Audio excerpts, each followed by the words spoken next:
తెలంగాణలో మరి బెంజీ కుమారి మాయావతి గారి ఆశీర్వాదంతో ఆగస్టు 8, 2021 నాడు నేను నల్గొండలో లక్షలాది మంది ప్రజల సమక్షంలో బహుజన్ సమాజ్ పార్టీలో జాయిన్ అయ్యి ఆ పార్టీ సభ్యత్వాన్ని నేను తీసుకున్నాను.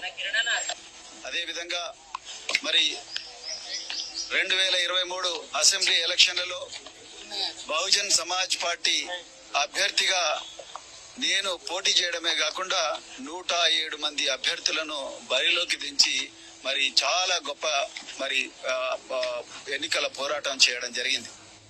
అయితే మరి మేము అనుకున్న ఫలితాలు రాలేదు. దాని తర్వాత మళ్ళీ పార్లమెంటు ఎన్నికలు వచ్చినాయి. పార్లమెంట్ ఎన్నికల్లో సందర్భంగా మరి పార్టీ ఆదేశాల మేరకు, పార్టీ మరి మార్గదర్శకాల మేరకు ఇండియా అలయన్స్ తో కాకుండా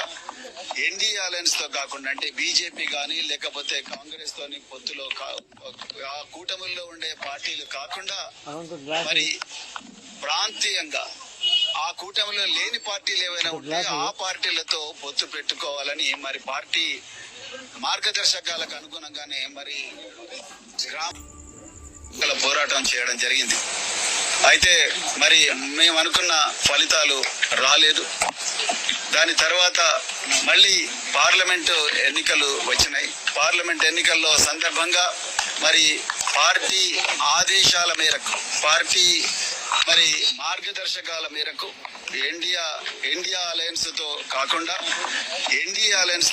అంటే బీజేపీ కానీ లేకపోతే కాంగ్రెస్ తోని పొత్తులో ఆ కూటమిలో ఉండే పార్టీలు కాకుండా మరి ప్రాంతీయంగా ఆ కూటమిలో లేని పార్టీలు ఏవైనా ఉంటే ఆ పార్టీలతో పొత్తు పెట్టుకోవాలని మరి పార్టీ మార్గదర్శకాలకు అనుగుణంగానే మరి గ్రామ స్థాయి నుండి మరి జిల్లా స్థాయి, రాష్ట్ర స్థాయి నాయకులందరితో చర్చించిన తర్వాతనే మరి ఈ నిర్ణయం తీసుకొని మరి తెలంగాణ మాజీ ముఖ్యమంత్రి మరి బీఆర్ఎస్ అధినేత కేసీఆర్ గారితో మరి చర్చలు కూడా జరపడం జరిగింది.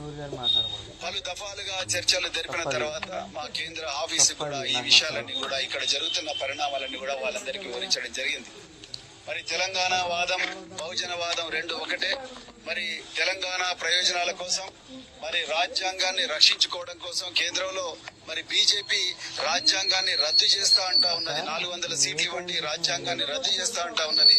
రాజ్యాంగం పోతే ఇక్కడ తెలంగాణలో మాత్రమే కాదు దేశంలో కూడా బహుజనులకు అన్యాయం జరుగుతుందన్న మరి ఆందోళనతోని మరి ఈరోజు భారత రాష్ట్ర సమితితోనే మేము మరి పొత్తు పెట్టుకున్నాం. వారు మాకు 2 సీట్లు కేటాయించడం జరిగింది.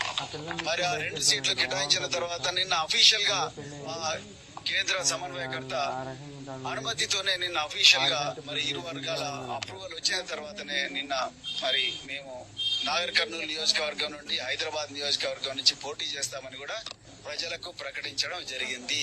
దాని తర్వాత విస్తృత కార్యకర్తల సమావేశం కూడా పెట్టడం జరిగింది. విధి విధానాల గురించి నిర్ణయించడం జరిగింది. కానీ అది తెలుసుకున్న మరి అది నచ్చని భారతీయ జనతా పార్టీ, నరేంద్ర మోడీ ఇవాళ నాగర్ కర్నూలుకి వచ్చిండు, నిన్న హైదరాబాద్ లో ఉన్నాడు. అది నచ్చని భారతీయ జనతా పార్టీ ఈ లౌకిక కూటమి, ఈ చారిత్రాత్మకమైన కూటమి ఏదైతే ఉన్నదో భారత రాష్ట్ర సమితి, అదేవిధంగా బహుజన్ సమాజ్ పార్టీ కూటమి, మరి రాజ్యాంగాన్ని రక్షించే కూటమి నచ్చని నరేంద్ర మోడీ, అమిత్ షాల ద్వయం మా పార్టీ మీద ఒత్తిడి తీసుకొచ్చి ఈ కూటమిని రద్దు చేసుకోమని నన్నే ప్రెస్ కాన్ఫరెన్స్ పెట్టి చెప్పమన్నారు. నాకు అది ఇష్టం లేదు. ఎందుకంటే మరి బహుజన్ సమాజ్ పార్టీ మానశ్రీ కాన్షీరామ్ గారి నుంచి బెంజీ కుమారి మాయావతి గారి నుంచి నేటి దాకా మరి నా దాకా మేమందరం కూడా ఈ బహుజన వాదం డాక్టర్ బిఆర్ అంబేద్కర్, మహాత్మా జ్యోతిరావు ఫులే, సంత నారాయణ గురు మరెందరో మహనీయుల ఆలోచనల వల్ల ప్రభావితమైన మేము ఒక్కసారి మాట ఇస్తే తప్పేది ఉండదు. పొత్తు ధర్మం, కష్టాలైనా నష్టాలైనా అందరూ కలిసిపోవాలి, ఒకరికొకరు సహాయం చేసుకోవాలి. సో అదే విధంగా ఇద్దరు నడవాలి, ఎన్ని ఒడిదుడుకులు వచ్చినా కూడా నడవాలనేదే పొత్తు ధర్మం. ఆ విధంగానే ఒప్పందం కుదిరింది. కానీ దురదృష్టవశాత్తు ఆ ఒప్పందాన్ని రద్దు చేసుకోమని ప్రెస్ కాన్ఫరెన్స్ పెట్టమని చెప్పేసి నాకు ఆదేశాలు వచ్చినాయి. కానీ ఆ ఆదేశాలు నేను అమలు చేయదలుచుకోలేదు. ఎందుకంటే పొత్తు ధర్మంలో భాగంగా నేను కూడా మరి 26 సంవత్సరాల పోలీసు సర్వీసు దేశం కోసం ప్రాణ త్యాగానికి కూడా సిద్ధమై నేను పనిచేసిన.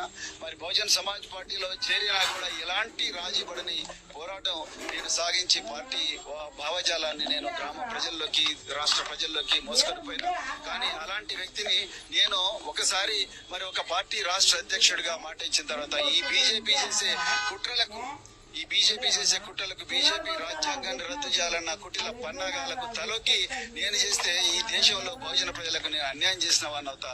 అందుకొరకే నేను మరి ఈ రోజు నేను రాజీనామా బహుజన్ సమాజ్ పార్టీ సభ్యత్వానికి నేను రాజీనామా చేయడం జరిగింది. తెలంగాణ ప్రజలందరూ కూడా ఈ నిర్ణయాన్ని మరి స్వాగతించాలని చెప్పి నేను కోరుకుంటున్నా. నేను తెలంగాణలో బహుజన ప్రయోజనాల కోసం, అదే విధంగా మరి తెలంగాణలో ఉండే బహుజన ప్రయోజనాల కోసం, దేశంలో రాజ్యాంగాన్ని రక్షించడం కోసం, లౌకికవాదాన్ని బతికించడం కోసమే నేను ఈ నిర్ణయం తీసుకున్నా, ఇంకొక ఉద్దేశంతో కాదు. మరి నాకు ఇంత చక్కటి అవకాశం 2.5 సంవత్సరాలు నన్ను సొంత తమ్మునిగా భావించి నాకు అవకాశం ఇచ్చిన బెంజీ కుమారి మాయావతి గారికి నా హృదయపూర్వక పాదాభివందనాలు తెలుపుతున్నా. అదేవిధంగా తెలంగాణ తోడుగా ఉన్న మరి ఎండనక వాననక రేయనక పగలనక నాతో పాటు తిరిగిన ప్రతి కార్యకర్తకు కూడా నేను హృదయపూర్వక పాదాభివందనాలు తెలుపుతున్నాను. ఇప్పటికి కూడా నేను బహుజనవాదినే. నా గుండెల్లో బహుజనవాదం ఎప్పుడు కూడా ఉంటది. కానీ ఒక్కటి మాత్రం చెప్తున్నా, నేను ఎలాంటి ఒత్తిళ్లకు తలొగ్గను.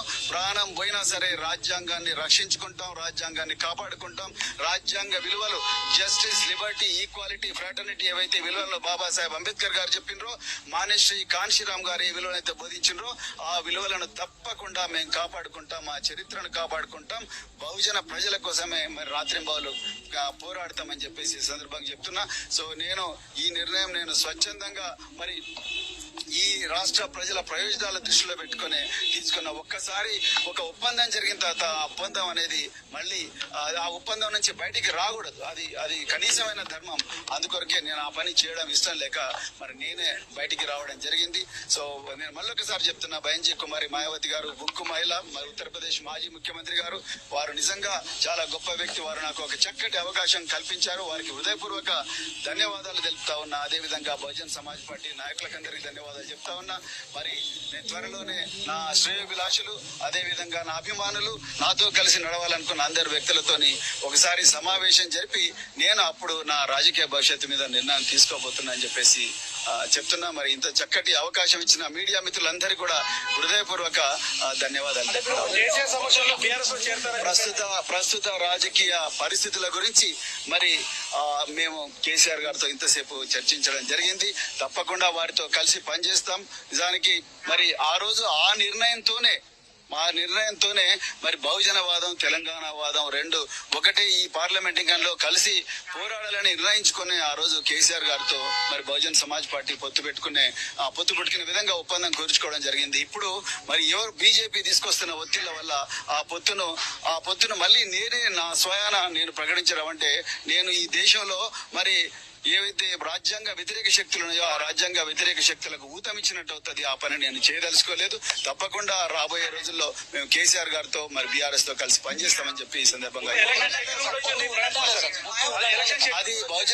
అది బహుజన్ సమాజ్ పార్టీ వాళ్ళు నిర్ణయిస్తారు, నేను చెప్పలేను. నేను ఆల్రెడీ రాజీనామా చేశాను.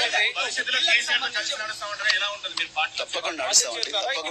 అది నేను నా అభిమానులతోని, అదే విధంగా నా శ్రేయోభిలాషులతోని, నాతో పాటు ఇన్ని సంవత్సరాలు కలిసి నడిచిన మిత్రులందరితో కలిసి ఒక సామూహికంగా నిర్ణయం తీసుకొని అప్పుడు నిర్ణయం తీసుకుంటాం.